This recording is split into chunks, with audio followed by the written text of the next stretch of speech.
ہے سورۃ البقرہ سے، ٹھیک ہے۔ اور پچھلے ہفتے میں نے سورۃ البقرہ کے جو فضائل ہیں تھوڑے سے بتائے تھے۔ سورۃ البقرہ جو ہے یہ قرآن مجید کی ان سورتوں میں سے ہے جو سب سے لمبی سورہ ہے، طویل، والیوم وائز سب سے بڑی سورہ ہے، سب سے زیادہ رکوع بھی ہیں، سب سے زیادہ آیات بھی ہیں۔ لاسٹ ویک میں نے آپ سے عرض کی تھی یہ بات، اور ساتھ ساتھ یہ بھی بتایا تھا کہ یہ جو سورہ ہے اس سورت کو اور سورہ آل عمران کو الزہراوین کہا گیا ہے۔ ان دو سورتوں کا ایک خاص نام ہے الزہراوین۔ زہرا نام بھی ہوتا ہے، ہم لوگ زہرا بول دیتے ہیں، عربک میں جو پروناؤنس کریں گے زہرا۔ زہرا کہتے ہیں پھول کی کلی کو، پھول ہے نا، کھلنے سے پہلے جو کلی ہوتی ہے اس کو زہرا کہا جاتا ہے۔ اور زہرا کا مطلب روشن بھی ہوتا ہے، منور بھی ہوتا ہے، خوبصورت بھی ہوتا ہے۔ اسی لیے حضرت فاطمہ الزہرا رضی اللہ تعالی عنہ، زہرا لقب ہے حضرت فاطمہ کا رضی اللہ تعالی عنہ۔ اس صورت کی ابتدائی جو آیات ہیں آج ان کی تلاوت کریں گے، خاموشی سے سنیں گے، چونکہ قرآن مجید جب پڑھا جائے تو سننا واجب ہے، فرض ہے، خاموش رہنا ضروری ہے۔ اعوذ باللہ من الشیطان الرجیم، بسم اللہ الرحمن الرحیم۔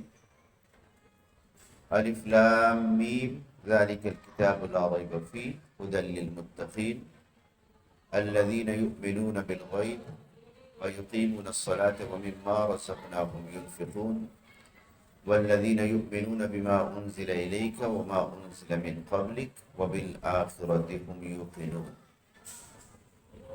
یہ ابتدائی آیات ہیں، 4 آیات ہیں یا 3 آیات ہیں، حافظ بیٹھے ان کو پتا ہوگا۔ پہلی آیت ہے الف لام میم۔ آپ کو معلوم ہے کہ قرآن مجید کی 29 سورات ایسی ہیں، 29 سورتیں ایسی ہیں جن کی ابتدا اسی طرح کی آیات سے ہوتی ہے، الف لام میم ہے جیسے۔ یہ ایک مستقل آیت ہے۔ یہ کچھ صورتیں ایسی ہیں کہ جن کی پہلی آیت صرف 1 ورڈ ہے، ایک الفابیٹ ہے۔ 3 صورتیں غالباً صاد والقرآن ذی الذکر، ایک اور سورہ ہے نون والقلم، ایک اور سورہ ہے قاف والقرآن المجید۔ تو یہ پوری ایک مستقل آیت ہے۔ ان بچوں سے خاموش رہنا آتا ہے، اب یہاں سے اٹھ جائیے، جی ہاں اٹھیے، یہاں سے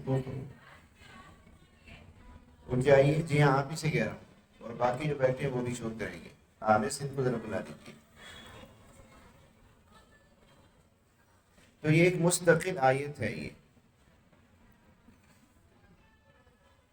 کچھ صورتیں ایسی ہیں کہ جن میں صرف 2 الفاظ ہیں، 2 حرف ہیں۔ لفظ اور حرف میں ویسے فرق ہوتا ہے۔ لفظ ایک مستقل، ایسا کہہ سکتے ہیں کہ مجموعہ ہوتا ہے حروف کا، حرفوں کا، جس کے مستقل معنی ہوتے ہیں۔ الفابیٹس جو ہے ان کے کوئی خاص معنی نہیں ہوتے، خالی حروف، حرف الگ الگ۔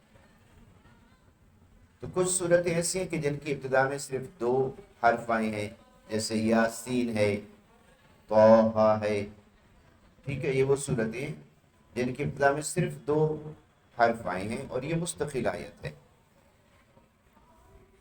اور کچھ صورتیں ایسی ہیں کہ جن کی ابتدا میں 3 الفاظ ہیں، جیسے الف لام میم ہے، ٹھیک ہے۔ تو اس میں 3 الفابیٹس آئے ہیں، 3 حروفات آئے ہیں۔ الف لام میم را 4 بھی آئے ہیں، کاف ہا یا عین صاد 5 بھی آئے ہیں۔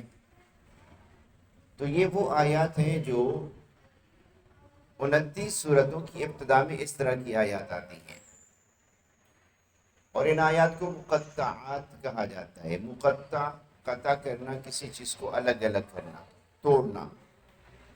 چونکہ ان کی جو تلاوت کی جاتی ہے وہ اس طرح کی جاتی ہے کہ ہر حرف کو الگ الگ پڑھا جاتا ہے. الف لام میم اس طرح پڑھا جاتا ہے. اس کا ترجمہ جن لوگوں نے پڑھا ہے ترجمہ میں الف لام میم ہی لکھا ہوگا، چونکہ اس کا کوئی ترجمہ نہیں ہے. اللہ کے رسول صلی اللہ علیہ وآلہ وسلم نے اس کا کوئی ترجمہ نہیں کیا. عربی زبان میں اس کا کوئی ترجمہ نہیں ہوتا. الف کا کوئی ترجمہ نہیں ہے، ظاہر ہے. با ہے اس کا الگ سے کوئی ترجمہ نہیں ہوگا جب تک کہ اس کو کسی دوسرے الفاظ کے ساتھ ملائیں گے نہیں. تو ان کے کوئی معنی نہیں ہے، لیکن مقصد ضرور ہے. ان کا مقصد ہے، معنی نہیں ہے. اور مقصد کیا ہے؟ یہ اللہ اور اس کے رسول صلی اللہ علیہ وسلم کے درمیان کچھ راز کی باتیں ہیں، کچھ کوڈ ورڈز ہیں جو عام آدمی نہیں سمجھ سکتا، اور نہ ہی عام آدمی کو ان کے سمجھنے کی ضرورت ہے. یاد رکھیے بچوں، اگر امت کو ضرورت ہوتی نا ان کو سمجھنے کی، تو رسول اللہ صلی اللہ علیہ وآلہ وسلم ضرور ان کا معنی اور مطلب ہی بتا دیتے. لہٰذا ہمیں ان کے معنی اور مطلب کے پیچھے پڑنے کی کوئی ضرورت نہیں ہے. تو یہ آیات مقطعات کہلاتی ہیں، اور ان کی تعداد کتنی ہے؟ 29. کتنی تعداد ہے؟ 29. اچھا، کچھ لوگوں نے انہی صورتوں کے جو ابتدائی آیات ہیں ان سے لوح قرآنی بھی بنائی ہوتی ہے. لوح قرآنی ایک کہہ سکتے ہیں کہ اسکوائر میں ان کے پورے جو آیات ہیں ترتیب سے لکھی ہوتی ہیں، یا آگے پیچھے بتائیں لکھی ہوتی ہیں، میں نے کبھی دھیان نہیں کیا. ان کی اپنی کوئی برکات ہوں گی، لازمان ہوگی، یقیناً ہوگی، لیکن میں نے کہیں نہیں پڑھا کہ ان کی کوئی خاص فضیلت ہو یا کوئی خاص برکت ہو، یا لوح قرآنی کا نقش گھر میں لگانے کا کوئی حدیث میں کوئی فائدہ آیا ہو. ایسا کچھ نہیں ہے. ہاں، ہمارے لوگوں نے کچھ بہت ساری چیزیں بنا لی ہیں اپنی طرف سے، یہ بھی انہی میں سے. دوسری بات یہ یاد رکھیے کہ قرآن مجید کی جو صورتیں ہیں بچوں، ان کے بھی کچھ پیر بنے ہوئے ہیں، جوڑے بنے ہوئے ہیں. جیسے آپ جانتے ہو کہ آخری جو 2 صورتیں ہیں، قل اعوذ برب الفلق، قل اعوذ برب الناس، کیا کہتے ہیں 2 صورتوں کو؟ کوئی ایک ہاتھ اٹھا کے بتائے مجھے. یس، سورۃ الفلق سورۃ الناس کو کیا کہا جاتا ہے؟ کیا نام دیا جاتا ہے؟ فلق اور ناس تو ہے، خاص نام ہے ان کا. جی، گرلز میں سے کوئی بتائیں گی؟ ان کو کہتے ہیں معوذتین. کیا کہتے ہیں ان کو؟ بول دیں، کوئی بات نہیں. معوذتین کیا کہتے ہیں؟ کچھ تو سیکھ لیں. معوذتین، معوذتین کا مطلب ہے وہ صورتیں جن کے ذریعے ہر قسم کے فتنے اور شر سے پناہ مانگی گئی ہے. اس لیے وہ ایک پیئر بن گیا صورتوں کا. یہ جو پہلی سورہ ہے، پہلی کا مطلب جو آج ہم پڑھ رہے ہیں، چونکہ پہلی سورۃ سورۃ الفاتحہ ہے. سورۃ البقرہ کا جو پیئر ہے سورہ آل عمران ہے، چونکہ وہ بھی الف لام میم سے شروع ہو رہی ہے، یہ بھی الف لام میم سے شروع ہو رہی ہے. آگے جو 2 صورتیں ہیں سورۃ النساء اور سورۃ المائدہ، ان دونوں کا پیئر ہے. ایک شروع ہو رہی ہے یا ایھا الناس سے، ایک شروع ہو رہی ہے یا ایھا الذین آمنوا سے. ایک سورہ قرآن پاک کی ایسی ہے غالباً سورۃ الفاتحہ، جس کا کوئی پیئر نہیں ہے، کیونکہ یہ وہ سورہ ہے کہ جو پورے قرآن مجید کا خلاصہ ہے. اور یہ میری بات آپ دھیان میں ذہن میں رکھو گے کہ جب آپ نماز میں کھڑے ہو کر سورۃ الفاتحہ پڑھتے ہیں تو آپ ذہن میں یہ رکھو کہ میں پورا قرآن مجید پڑھ رہا ہوں میں، اور اس کی عظمت کیا ہے، اس کی شان کیا ہے، پھر آپ خود سمجھ سکتے ہیں. تو سورۃ الفاتحہ پورے قرآن مجید کا خلاصہ ہے، لہٰذا اس کا کوئی پیئر نہیں لکھا علماء نے. باقی ہر سورت کے پیئر ہیں، ایک ایک 2 صورتیں تقریباً ایک مضمون کی ایک طرح کی قرآن پاک میں موجود ہیں. اور یہ جو پیئر بنتے ہیں وہ مضمون کے اعتبار سے بنتے ہیں، ٹاپکس کے اعتبار سے بنتے ہیں، یا کچھ خاص چیزیں ان میں ہوتی ہیں مشترکہ. ٹھیک ہے، تو ان کے حساب سے ان کے صورتوں کے پیئر بنتے ہیں. میں نے آپ کو خالی ایک مثال دے دی ہے. اچھا، یہ جو الف لام میم ہے، اس کے پڑھنے پر کم از کم تو 10 نیکیاں ملتی ہیں. اور حافظ صاحب جب پڑھتے ہیں، قاری صاحب پڑھتے ہیں، تو وہ ذرا اچھی طرح سے الف لام میم ایسے کر کے پڑھتے ہیں. تو تقریباً یہ جو آواز ہے یہ 7 الفابیٹس کے کہہ سکتے ہیں کہ ساؤنڈ میں چلی جاتی ہے. یہ 7 الفاظ کے برابر یہ چلا جاتا ہے، تو 70 نیکیاں ملیں گی ایک آیت کی تلاوت پہ. ٹھیک ہے، تو بہرحال یہ پہلی آیت جو ہے وہ حروف مقطعات میں سے ہے، آیات مقطعات میں سے، ان کے معنی اور مفہوم اللہ کے سوا کوئی نہیں جانتا، یا اللہ نے اگر اپنے رسولوں کو علم دیا ہے تو وہ آپ جانتے ہوں گے، لیکن آپ نے اس کو امت کے لیے بیان نہیں کیا۔ نمبر 2، ذالک الکتاب لا ریب فیہ، یہ وہ کتاب ہے جس میں کوئی شک نہیں۔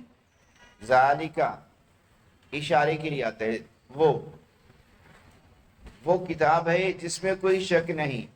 وہ کا مطلب اس لیے چونکہ آپ پڑھتے ہیں سورہ فاتحہ میں اہدنا الصراط المستقیم، اے اللہ ہمیں سیدھا راستہ دکھا، تو اللہ نے فرمایا وہ جو سیدھا راستہ تم مانگ رہے تھے نا، وہ یہ کتاب ہے، اس کی طرف آ جائیے، سیدھا راستہ مل جائے گا۔ اور یہ ایسی کتاب ہے کہ جس میں کسی قسم کا کوئی شک و شبہ نہیں۔ بچوں یہ بھی ذہن میں رکھیے گا کہ دنیا کی کوئی بھی ایسی کتاب نہیں ہے، دنیا کی کوئی بھی ایسی کتاب نہیں ہے جس کے لکھنے والے نے یہ لکھا ہو کہ میری کتاب ایسی ہے جو 100% فیکٹس اور حقائق پر مبنی ہے، اس میں کوئی چیز ایسی نہیں ہے کہ جو بعد میں بدل جائے، چینج ہو جائے، یا بعد میں اس میں کچھ لکھوں بعد میں کچھ اور ہو جائے، ایسا نہیں ہو سکتا۔ کسی آسمانی کتاب میں بھی یہ دعویٰ نہیں ہے، تورات میں بھی نہیں ہے، زبور میں بھی نہیں ہے، انجیل میں بھی نہیں ہے۔ یہ قرآن مجید ایک واحد اللہ کی کتاب ہے جس کا یہ دعویٰ ہے کہ یہ وہ کتاب ہے جس کے حقائق میں، بیان کردہ چیزوں میں کسی قسم کا کوئی شک نہیں ہے، 100% درست ہیں۔ یہ دنیا کئی کروڑ سال تک رہے گی لیکن اس کے حقائق نہیں بدل سکتے۔ اس میں جو بیان کی گئی چیزیں وہ 100% بلکہ 101% درست ہیں، اور اس پہ ہمارا ایمان ہے۔ اچھا جی، اس کتاب کا کام کیا ہے؟ یہ ھدی للمتقین، پرہیزگاروں کے لیے ہدایت کا ذریعہ ہے۔ ویسے تو ھدی للناس ہے، پوری انسانوں کے لیے، پوری انسانیت کے لیے ہدایت ہے، پورے انسانیت سے ہدایت لے سکتے ہیں، لیکن اس سے فائدہ کون اٹھاتے ہیں؟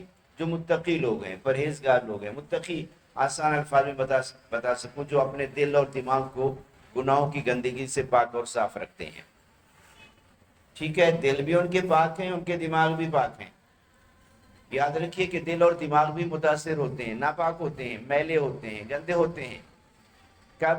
اور یہ بھی یاد رکھیے، اس سے پہلے میں یہ بھی بتا دوں کہ اس کا جو اثر ہے، ریفلیکشن جو ہے، وہ آپ کی باتوں میں بھی نظر آئے گا، وہ انسان کے کردار میں نظر آئے گا، انسان کے چہرے سے نظر آئے گا، اس کے اعمال سے نظر آئے گا کہ اس انسان کا دماغ کتنا پاک صاف ہے، اس کا دل کتنا پاک صاف ہے۔ وہ 5 منٹ کے اندر اندر پتہ چل جاتا ہے کہ انسان کس کردار کا ہے اور کس نیچر کا بندہ ہے۔ یہ جیسے اگر آپ صبح صبح اچھی طرح سے تیار ہو لیں، آپ غسل کر لیں، اچھے کپڑے پہن لیں، تو ذرا ایکٹیو نظر آئیں گے، آپ چست نظر آئیں گے، ایسے لگے گا کہ آپ بالکل فریش ہیں۔ اور اگر نہیں تو پھر ایسے لگے گا اس کی نیند پوری نہیں ہوئی، سست ہے یہ بچہ، لگتا ہے بیمار ہے۔ تو یاد رکھیے گا کہ جب آپ کا دل اور دماغ پاک ہوگا، صاف ہوگا، روشن ہوگا، تو اس کا اثر آپ کی زندگی کے اعمال میں بھی نظر آئے گا، آپ کی سوچ بھی اچھی ہو جائے گی، آپ کا دماغ بھی اچھا کام کرے گا، میموری بھی بہتر ہو جائے گی، آپ کی یادداشت بھی اچھی ہو جائے گی۔ تو لہٰذا یہ متقین کے لیے ہدایت کا ذریعہ ہے۔ اب وہ متقین کون ہیں؟ ان کی جو صفات ہیں وہ آگے بیان کی گئی ہیں۔ الذین یؤمنون بالغیب، نمبر 1، جو غیب پر ایمان رکھتے ہیں۔ وَيُقِيمُونَ الصَّلَاةَ، نماز قائم کرتے ہیں، یہ دوسری صفت ہو گئی، کوالٹیز ہیں یہ۔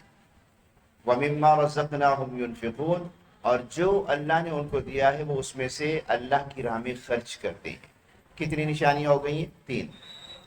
اس کے بعد وَالَّذِينَ يُؤْمِنُونَ بِمَا أُنزِلَ إِلَيْكَ وَمَا أُنزِلَ مِن قَبْلِكَ، اور وہ لوگ ایمان رکھتے ہیں اس پر جو آپ پر نازل کیا گیا، یعنی آپ صلی اللہ علیہ وسلم پر جو نازل کیا گیا اس پر ایمان رکھتے ہیں، اور اس پر بھی ایمان رکھتے ہیں جو آپ سے پہلے پیغمبروں پر نازل کیا گیا۔ ٹھیک ہے، یہ 4 ہو گیا۔ وَبِالْآخِرَةِ هُمْ يُوقِنُونَ، اور آخرت پر مکمل یقین رکھتے ہیں۔ تو یہ بچوں 5 علامات بتائی گئی ہیں متقین کی۔ الذین یؤمنون بالغیب، جو غیب پر ایمان رکھتے ہیں۔ ایمان کیا ہے؟ ایمان کا مطلب ہے یقین،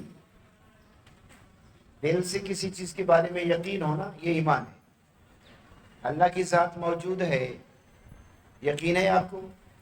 یہ آپ کا ایمان ہے۔ حضرت محمد مصطفیٰ صلی اللہ علیہ وسلم اللہ کے آخری نبی اور رسول، یقین ہے آپ کو؟ دل سے مانتے ہیں، یہ ایمان ہے آپ کا۔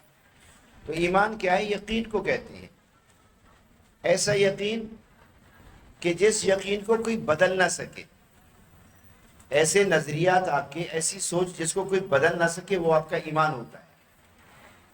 سمجھ آ گئی ہے؟ اگر آپ سے کوئی کہنا شروع کر دے نہیں جی ایک اللہ نہیں، نعوذ باللہ بہت سارے اللہ ہیں، کچھ ہو جائے آپ کبھی نہیں مانیں گے، آپ کبھی تسلیم کر ہی نہیں سکتے اس بات کو، کچھ ہو جائے سکتے اس بات کو، کچھ ہو جائے، چونکہ آپ کا ایمان ہے کہ اللہ ایک ہے۔ تو غیب پر ایمان رکھنا یہ پہلی بات ہے۔ اب غیب کیا ہے؟ اللہ کی ذات بھی غیب ہے، ہم نے اللہ کو نہیں دیکھا۔ اللہ کے رسول حضرت محمد مصطفیٰ صلی اللہ علیہ وآلہ وسلم کو بھی ہم نے نہیں دیکھا۔ اللہ نے فرمایا کہ جی ہم نے جنت متقین کے لیے تیار کر رکھی ہے، وہ بھی ہم نے نہیں دیکھی۔ جہنم ہم نے کافروں کے لیے تیار کر رکھی ہے، وہ بھی ہم نے نہیں دیکھی۔ فرشتے بھی ہم نے نہیں دیکھے، لیکن اس کے باوجود ان تمام چیزوں کو ہم مانتے ہیں، ان پر ہمارا ایمان ہے۔ ٹھیک ہے بچوں، یاد رکھیے گا، ایک ہوتا ہے غیب اور ایک ہوتا ہے غائب۔ دھیان سے سن لیں، غائب، غائب کا مطلب ہے وہ چیز جو ہمیں نظر نہیں آ رہی لیکن موجود ہے۔ مکہ شہر موجود ہے، مدینہ بھی موجود ہے، ہم میں سے بہت سارے لوگوں نے نہیں دیکھا لیکن دیکھا جا سکتا ہے، دیکھا جا سکتا ہے۔ اگر اللہ بلا لے تو چلے جائیں گے، دیکھ لیں گے۔ تو وہ چیزیں کہ جو دیکھی جا سکتی ہیں وہ غیب نہیں ہوتی۔ وہ چیزیں جو آپ کسی طرح بھی نہیں دیکھ سکتے یا جن کے بارے میں مکمل معلومات حاصل نہیں کر سکتے، وہ غیب کہلاتی ہیں۔ اور انسان جو علم حاصل کرتا ہے اس کے 5 سینسز ہیں، 5 ذرائع ہیں جس سے انسان علم حاصل کرتا ہے۔ اور یہ پانچوں چیزیں ایسی ہیں کہ ان پانچوں چیزوں سے آپ غیب کی چیزوں کو نہیں حاصل کر سکتے۔ اللہ کا علم نہ تو آپ آنکھوں سے، نہ آپ اپنی زبان سے، نہ اپنے ہاتھوں سے، نہ آپ ان چیزوں سے حاصل کر سکتے ہیں جن کے ذریعے آپ علم حاصل کرتے ہیں۔ اللہ کی ذات ان تمام چیزوں سے مابرہ ہے، بلند ہے۔ ٹھیک ہے، تو ہماری پہلی صفت متقین کی جو بتائی گئی ہے وہ غیب پر ایمان رکھتے ہیں۔ نمبر 2، وَيُقِيمُونَ الصَّلَاةَ، نماز قائم کرتے ہیں۔ بہت دفعہ میں نے آپ سے عرض کی کہ قرآن مجید میں کہیں نہیں لکھا کہ مومن نماز پڑھتے ہیں۔ نماز پڑھنے میں، نماز قائم کرنے میں فرق ہے۔ نمازی جو ہے نا 2 طرح کے ہیں، ایک تو وہ نمازی ہیں جو نماز پڑھتے ہیں اور پھر نماز پڑھنے کے بعد جھوٹ بھی بولتے ہیں، نماز پڑھنے کے بعد جب اپنے آفس میں بیٹھیں گے غلط کام بھی کرتے ہیں، نماز پڑھنے کے بعد جب بزنس کریں گے کہہ سکتے ہیں کہ کمپرومائز بھی کرتے ہیں، کوالٹی غلط سلط جو بھی ہے کرتے ہیں، کہتے ہیں جی ایمانداری سے کہاں آج کل بزنس ہوتا ہے، کہیں نہ کہیں تو بولنا ہی پڑتا ہے نا جھوٹ۔ تو یہ نماز پڑھنے والے ہیں، یہ نمازی وہ ہیں جو نماز پڑھتے ہیں۔ جیسے ہی مسجد کے گیٹ سے نکلیں گے دیکھیں گے بہت سارے لوگ گھوم رہے ہیں، بولیں گے کیسے لوگ ہیں یار، یہ نماز ہی نہیں پڑھتے۔ اپنی نماز کو دیکھ کر یہ نماز ہی نہیں پڑھتے، اس میں یہ خرابی ہے، اس میں یہ خامی ہے۔ یہ وہ لوگ ہیں جو نماز پڑھنے والے ہیں، اور ایک وہ ہیں جو نماز قائم کرتے ہیں۔ نماز قائم کرنے والا شخص یہ نہیں دیکھتا، جھوٹ نہیں بولے گا نماز قائم کرنے والا۔ نماز قائم کرنے والا شخص کسی کو دھوکہ نہیں دے گا۔ نماز قائم کرنے والا شخص اپنے نگاہ کی، اپنی زبان کی، اپنے دل دماغ کی حفاظت کرے گا۔ یہ میں نہیں کہتا، یہ میں نہیں کہہ رہا، بلکہ آپ میں سے جو حافظ بیٹھے ان کو پتہ ہے، لکھا ہے کہ الذین هم فی صلاتهم خاشعون هم عن اللغو معرضون۔ بلکہ نماز کے بارے میں آتی کہ نماز وہ ہے جو انسان کو ان الصلاۃ تنہا عن الفحشاء والمنکر۔ حافظ میرے خیال میں اس آیت کو پتہ ہوگا کہ 21ویں پارے میں ان الصلاۃ تنہا عن الفحشاء والمنکر، نماز ایک ایسی عبادت ہے جو انسان کو فحشاء اور منکر سے محفوظ کر دیتی ہے، بچا لیتی ہے۔ ہر بڑی اور چھوٹی برائی اس میں آ جاتی ہے، فحشاء اور منکر میں۔ تو نماز پڑھنے والا آدمی ان چیزوں سے بچ جاتا ہے، نماز قائم کرنے والا آدمی ان چیزوں سے بچ جاتا ہے، خالی نماز پڑھنے والا نہیں بچ سکتا۔ تو اللہ نے فرمایا کہ مومنوں کی صفت یہ کہ وہ نماز قائم کرتے ہیں۔ اب نماز قائم کرنا کیا ہے؟ آخری بات صرف 2 منٹ آپ سے دوں گا میں۔ نماز قائم کرنا کیا ہے؟ نماز قائم کرنے کے بارے میں ایک چھوٹا سا واقعہ آپ سے عرض کر دوں. حضرت علی رضی اللہ تعالیٰ عنہ جو رسول اللہ صلی اللہ علیہ وسلم کے داماد بھی ہیں، چچا زاد بھی ہیں، چوتھے خلیفہ بھی ہیں، شیر خدا بھی ہیں، فاتح خیبر بھی ہیں. ان کے بارے میں آتا ہے کہ کسی جنگ میں ان کی پنڈلی میں ایک تیر لگا. اس وقت بلیٹس نہیں ہوتی، گولیاں نہیں ہوتی تھی، تیر سے نشانہ بنایا جاتا تھا، اور وہ گولی سے بھی خطرناک ہے. نوک دار جیسے چھری ہوتی ہے، چاقو ہوتا ہے، اس طرح کے ان کے بنے ہوتے تھے. تو ایک تیر ان کی پنڈلی میں لگا اور ایسا لگا کہ خون نکل رہا ہے اور وہ نکل نہیں سکتا. بہت بری طرح سے اندر وہ تیر جو ہے وہ جسم کے اندر پیوست ہو گیا، نکالنا مشکل، نکالتے ہیں تو تکلیف ہوتی ہے. تو حضرت علی مرتضیٰ رضی اللہ تعالیٰ نے فرمایا کہ ایسا کرو کہ میں وضو کر لیتا ہوں، نماز شروع کر دیتا ہوں، جب میں نماز میں ہوں تو پھر اس وقت نکال لینا، نماز جب میں پڑھوں گا تو اس وقت اس تیر کو نکال لینا. آپ نے نماز شروع کی. اب ہمارے لوگ تو پڑھ جائیں گے کیا خون نکل رہا تھا، نماز پڑھ سکتا ہے؟ پتہ نہیں کیا کیا باتیں ذہن میں آ جائیں گی. آپ نے نماز شروع کی اور جب آپ نماز میں کھڑے ہو گئے، تھوڑی سی دیر گزر گئی، اللہ سے جب رابطہ ہو گیا، جب انسان کی نظر اللہ کی رحمت کی طرف ہو تو پھر وہ دنیا سے تو بے نیاز ہو جاتا ہے. یہ نماز قائم کرنا ہے. جو وہاں پہ دوسرے صحابہ تھے انہوں نے وہ تیر نکال لیا. نکالنے کے بعد جب انہوں نے نماز پوری کر لی تو پوچھا کہ نکال لیا گیا ہے؟ جی وہ تیر نکال لیا گیا ہے. نماز کے دوران تیر نکال لیا گیا لیکن انہیں پتہ تک نہیں چلا. یہ نماز ہے بھائی، نماز قائم کرنا ہے. اور ہماری نماز کیا ہے؟ ایک چڑیا بھی اڑتی ہوئی کہیں سے گزرے گا تو ہم اسی کی طرف دیکھیں گے، کبھی ادھر کبھی ادھر. نہ تو ہمارا دماغ نماز کی طرف ہوتا ہے اور نہ ہمارا دل نماز کی طرف ہوتا ہے. پھر بتائیے کہ نماز کے بینیفٹس ہمیں کیسے ملیں گے؟ نماز کے فوائد ہمیں کیسے ملیں گے؟ ہم نے تو نماز بس سمجھو کہ اپنے سر سے ایک فرض اتار دیا ہے، فرض پورا کر دیا ہے، اس کے فوائد ہم نے حاصل نہیں کیے. تو نماز قائم کرنا مومنین کی، متقین کی دوسری صفت ہے. اب قائم کرنے میں کیا ہوتا ہے؟ جہاں آپ نے اللہ اکبر کہہ کر ہاتھ اٹھائے، باندھ لیے، تو وہاں آپ کی نگاہ جھک گئی تو وہاں آپ کا دل بھی اللہ کی طرف متوجہ ہونا چاہیے. آپ کا دھیان الفاظ کی طرف ہونا چاہیے جو آپ تلاوت کر رہے ہیں، جو آپ پڑھ رہے ہیں، تو آپ کی نماز ہو جائے گی. اور نماز قائم کرنا اسی کو کہتے ہیں وقت پہ پڑھنا. آج کل زیادہ تر لوگ، ہم سب اس میں شامل ہیں، بڑے بھی چھوٹے بھی، گھڑی دیکھتے رہتے ہیں، یار ابھی تو آدھا گھنٹہ ہے، 2 رکعت تو پڑھنی ہے فجر کی سنت اور 2 رکعت فرض، جلدی سے پڑھ لیں گے، 5 منٹ لگتے ہیں، بالکل اینڈ پہ جا کے پڑھیں گے. یہی حالت اصل کی نماز کی ہے، دیر سے پڑھیں گے، وقت دیکھتے رہتے ہیں. اور رسول اللہ صلی اللہ علیہ وسلم نے فرمایا کہ سب سے فضیلت والی وہ نماز ہے جو اول وقت میں پڑھی جائے. وقت شروع ہوتے ہی پڑھی جائے اس کی زیادہ فضیلت، اور آخر وقت میں جو پڑھی جائے فرمایا تلک صلاۃ المنافقین، یہ منافقوں کی نماز ہے. یہ پتہ ہے کہ ٹائم نہیں ہے تو پھر جلدی جلدی رکوع کریں گے، سجدہ کریں گے، تھوڑی سی تلاوت کریں گے اور جلدی سے نماز مکمل کریں گے، کہیں سورج نہ غروب ہو جائے، کہیں سورج نہ نکل آئے. جناب والا اس وسوسے اور اندیشے کے ساتھ نماز پڑھیں گے تو دھیان کہاں جائے گا ہمارا؟ تو فرمائیے یہ منافقوں کی نماز ہے، یہ مومنوں کی نماز نہیں ہے.